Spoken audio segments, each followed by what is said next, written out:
This is your girl YannickTaylor, aka Priestess, hostess of Conversations with the Priestess. Here's a preview of what you may hear on Conversations with the Priestess. We weren't meant for monogamy, let's be honest. Like, we have needs, let's be real. And communicating that, what you want, what you don't want, what sets up. Now, this drink is brown because I learned something. Since I'm older, I can't do brown liquor anymore. Also, I noticed since I started on hormone replacement therapy, HRT, in 2015, me and certain liquors don't match well. I don't know whether... And I recognize that a lot of men love to be dominated by women. And that's because men are seen as these leaders, as this big alpha male dominant being. And because they're put on this pedestal of being leaders, sometimes they want to be submissive. Back when I cosplayed a Butch Queen in South Carolina around 2011, I was on Craigslist. This is when Craigslist was bumping and before they had gotten rid of the personal section. I hope you enjoyed that preview. Join me on Wednesdays at 9 p.m. for Priestess After Dark. Full video versions of the podcast can be found on patreon.com/CWT Priestess, and join me on Fridays at noon for our regular Friday post. Live, love, and be free. Smooches. Available on Spotify, Apple Podcasts, YouTube, anywhere you download and stream podcasts. Four Pillar Sports, a podcast for sports fans, made by sports fans.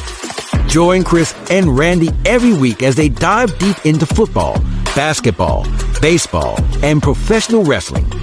Catch For Pillar Sports on all major platforms. And remember, keep on talking sports. What's going on, everybody? It's your girl, the Priestess, here for another naked nude edition of Conversations with the Priestess. If you want this full video, you can find it on my OnlyFans /YannickTaylor.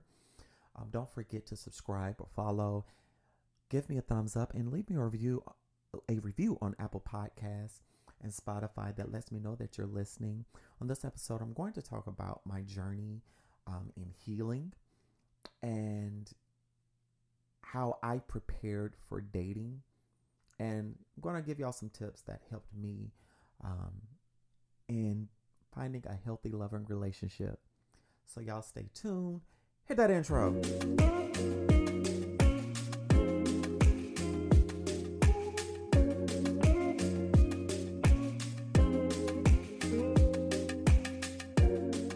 What's up, everybody? It's your girl, YannickTaylor.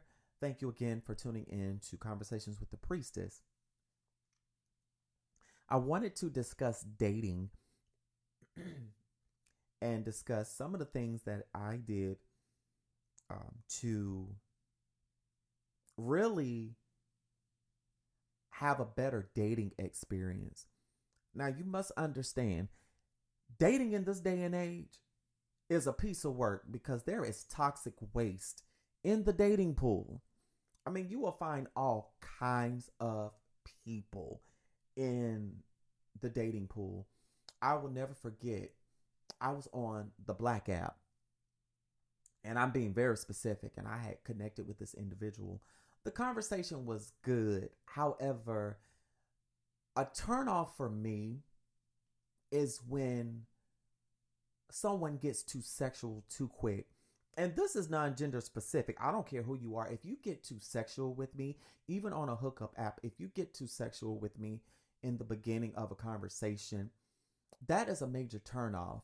And what pissed me off about this individual is that this mofo was pleasuring himself during the conversation, and he had the unmitigated gall to say, "Oh, I just wanted to let you know I'm pleasuring myself while we're talking." And I immediately hung up, and he texted me, "Why did you hang up?" And I told him it was very disrespectful for you to tell me that you're pleasuring yourself and you to be doing that while I'm trying to have a decent conversation. I have lost interest, and I blocked him. No need to do that. And that experience alone, baby, I deleted the app so quick.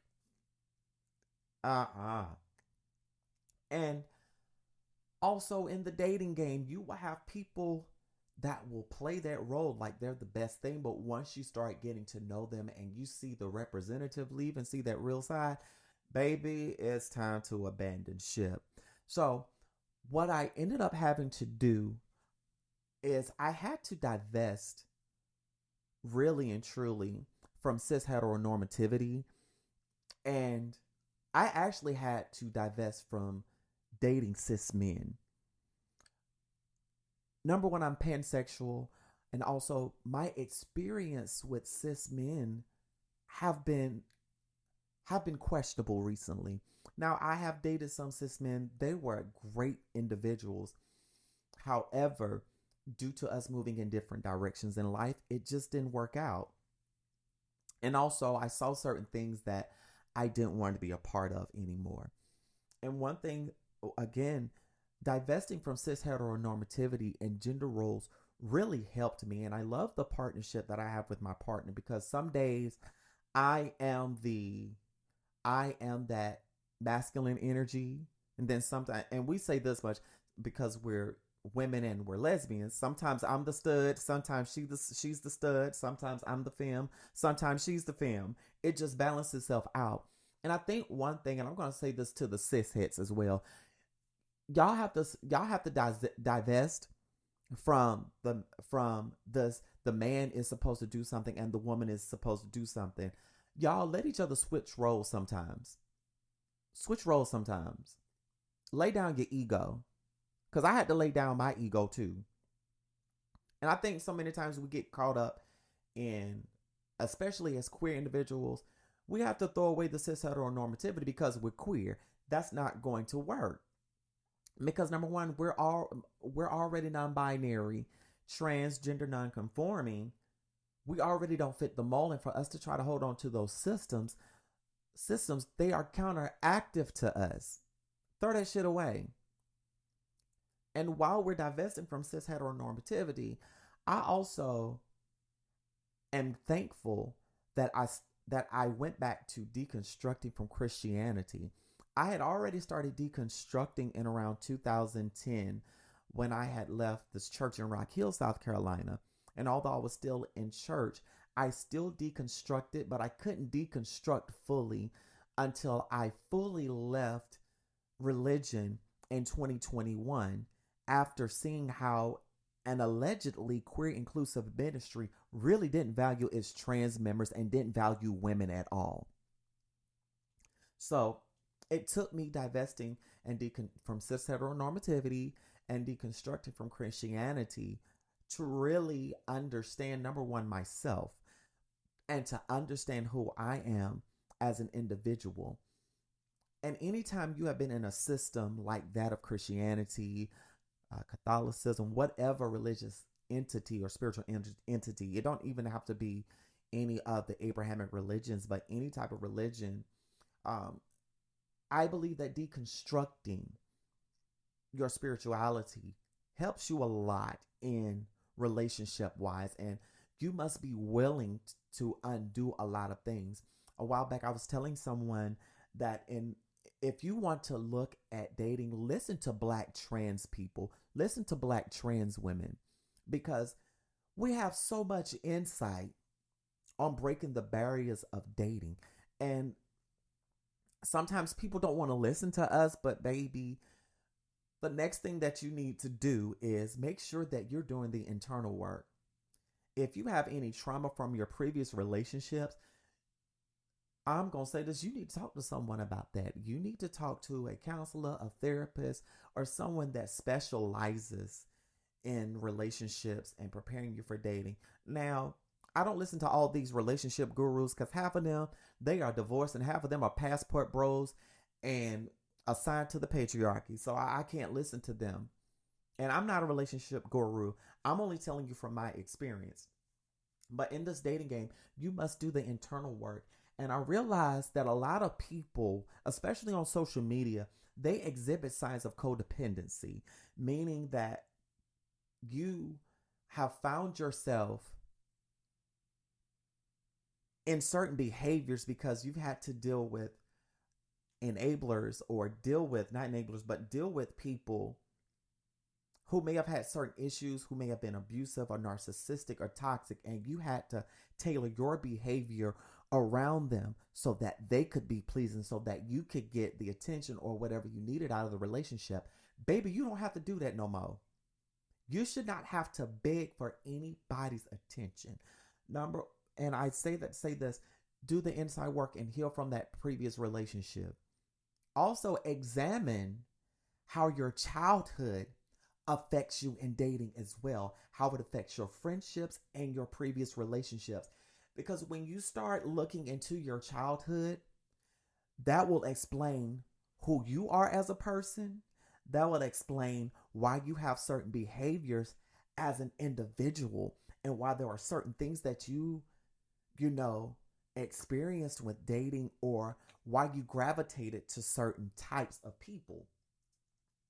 I realized that in my dating history, I dated a lot of emotionally unavailable people because I had emotionally unavailable parents. Mind you, I was raised by my aunt, and unfortunately, my dad was in and out of my life, but I thank God for the father that I had in my uncle, who I affectionately called my pops. That was my parent. And a lot of people want to say that trans people don't know how to love because our parents weren't in our lives. We may not have had our parents in our lives, but we did have parental figures that taught us how to love, that taught us how to be outstanding individuals and upright citizens. And upright don't mean the whole Christian thing. No, upright means you're treating people with respect, that you're treating people with dignity. You're not oppressing other people because you've been oppressed. I thank God for the lessons that my grandmother taught me, because although I was in a household with a narcissistic, abusive parent and a woman that was emotionally unavailable, I too was emotionally unavailable. But it took, although I was in toxic relationships, it actually took one of my partners to tell me, sometimes I feel like you're not emotionally available. And I had to examine that. And after that relationship, I ended up going to therapy and realizing I shut off my emotions because I was so used to being emotionally manipulated, emotionally taken advantage of, partially due to my childhood, but also I allowed that to happen in other relationships. So when I learned how to be emotionally available and how to protect my emotions and articulate how I felt properly, I was able to navigate dating differently. But also it took me recognizing what emotional abuse looks like, what narcissistic abuse looks like, even dealing with a sociopath, knowing what that looks like and knowing what the signs that you may be in a toxic relationship or dealing with a toxic person. It took me looking at all of those things. One of the books that have helped me is Codependency by Melody Beatty. I've mentioned this book a few times. That is a great book to read if you've dealt with toxic relationships, if you've dealt with narcissistic abuse in relationships or in childhood. That is a great book to help you undo those behaviors, because baby, it gets ugly. You have to check yourself, because sometimes we don't know that in relationships we're exhibiting those codependent behaviors until it's smack dab in our face. It hurts and it's uncomfortable, but baby, we've got to do the work. And another thing that helped me in dating is taking time to get to know that person. So many times we rush into a relationship because we see that initial representative. But we have to take time to see the real side of that person. See how they act in tense situations. See how they act when they're out in public dealing with customer service people. Look how they talk about marginalized groups of people. See how they talk about oppressed people. And also see how they talk about the communities that you are a part of as well. These are all things to look at and also see how they project on other people. I'm one person. I'm the type of person, if I see you always shading someone or always feeling the need to throw off on someone, then we're not going to be compatible. If you always feel the need to pick apart someone, then baby, that's showing me that you're insecure and I don't need you. Priestess don't need you in her life. And this is what has really helped me in dating and relationships. One thing I also started doing in the initial stages, I look at how you communicate, how a person would communicate with me when they first interacted with me. I look at the type of questions that you ask, and I look at what you do in the planning stages of dating me. I'm looking at if you're willing to plan a date, and are you going to ask me the things I enjoy, and are you going to tell me what you enjoy, and what are we going to come up with as far as the date? Because there are certain things I don't enjoy. I have been on dates to where a guy wanted to go bowling for a date, and I enjoyed bowling. Sure, we can go bowling on a date, but don't plan a date without my input. That's a no-no, and that's one thing that I can't stand. Don't plan a date without me. Don't just say, oh, I want to see this, so this is what we're going to see. Maybe I don't want to see that. Let's come to a common ground. If a movie don't work, maybe we can just sit at dinner and talk. I'm cool with that. But I also look at how people communicate with me, and also in dating, and yes, in relationships. I'm looking at how you communicate with me when we first started dating versus on down the line 6 months into the relationship. If you can't communicate with me like you did when we first started dating, I'm going to ask what changed.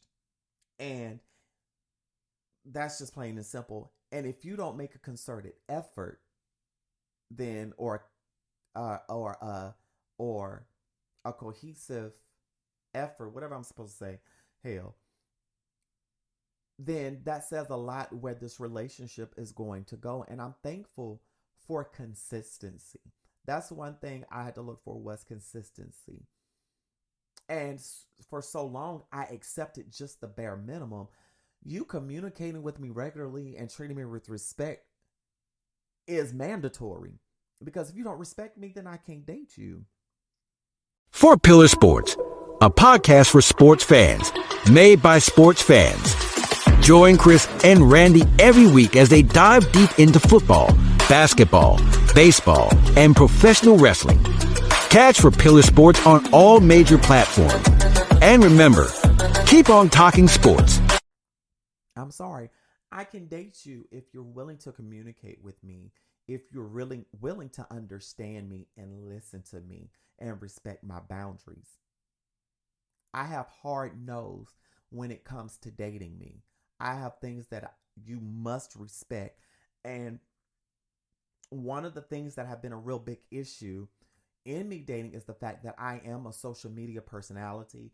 I do my TikTok, I do my YouTube videos, and the fact that I am a musician. I had some relationships that I was in that it was an issue because I was a musician and I did YouTube. They felt like it was an issue. No, I'm not going to talk about you on my podcast unless I talk with you first. I'm not, you know what I'm saying? Like, there are certain things about my relationship I will not discuss on this podcast because that's out of bounds. But just know, I have a great partner. And babe, I just want to say I love you. Thank you. But these are things that helped me. This is what I had to do to get to where I am now. And sometimes you have to take a break from dating. And if you want to be a hoe, baby, enjoy your hoe phase. Because you never know what could come out of that hoe phase. People often say if you have sex on the first date, then that ruined all chances for you having a relationship. That's not necessarily true. There have been relationships where they had sex that first time and they were still able to have a healthy conversation and hang out without having sex. They were able to go out without it just being about sex.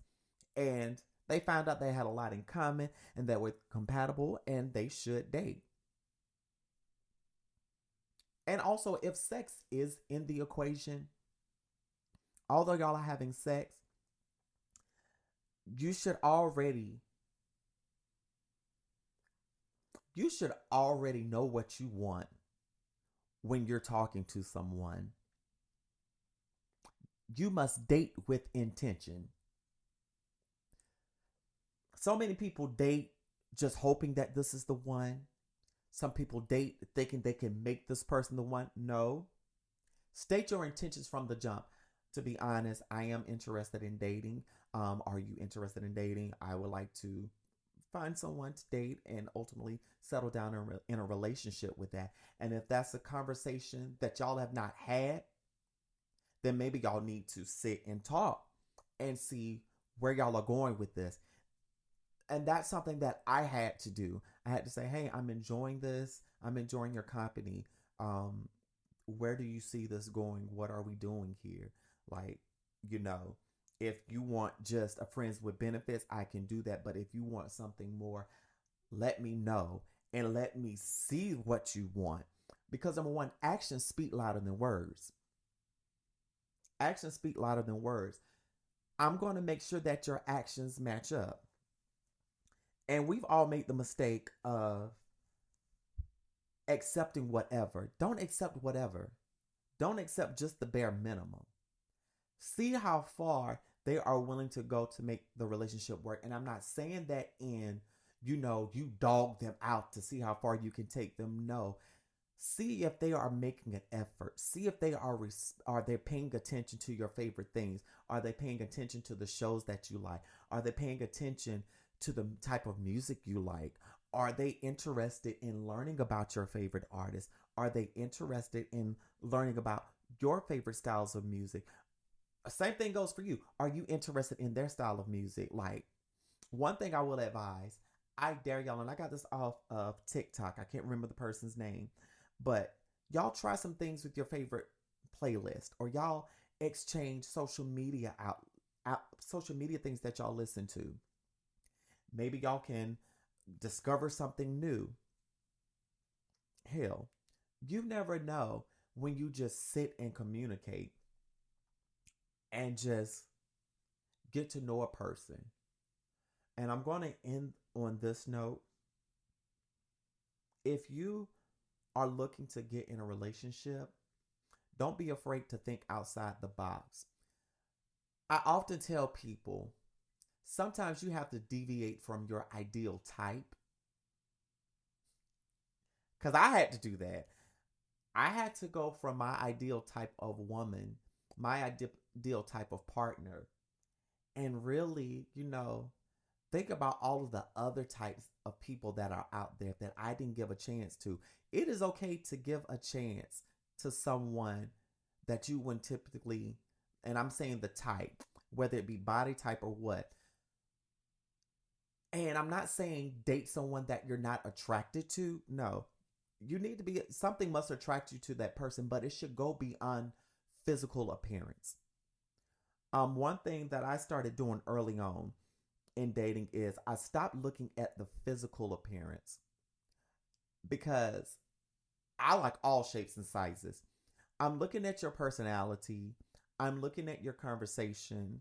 And yes, I'm already looking at your beauty, because it's something about you that I saw when I first looked at you that drew me to you. But I want to see what that personality is giving as well, because you can be the most beautiful person in the world, but that nasty ass attitude is going to make you ugly to me. Plain and simple. And I do not hate to be like that. But again, these are just certain things that happen that helped me in dating. I just really wanted to share that. If you've made it this far in this episode, please leave a mermaid emoji in the comments. And also, if you have made it this far in the podcast episode, wherever you're listening, I want y'all to share this at this point and tweet me and let me know that y'all listened with a mermaid emoji. That's my thing, mermaid emoji. I'm a fucking Pisces. Hey. And also, don't forget to share this podcast. Y'all live, love, and be free from the priestess. Smooches.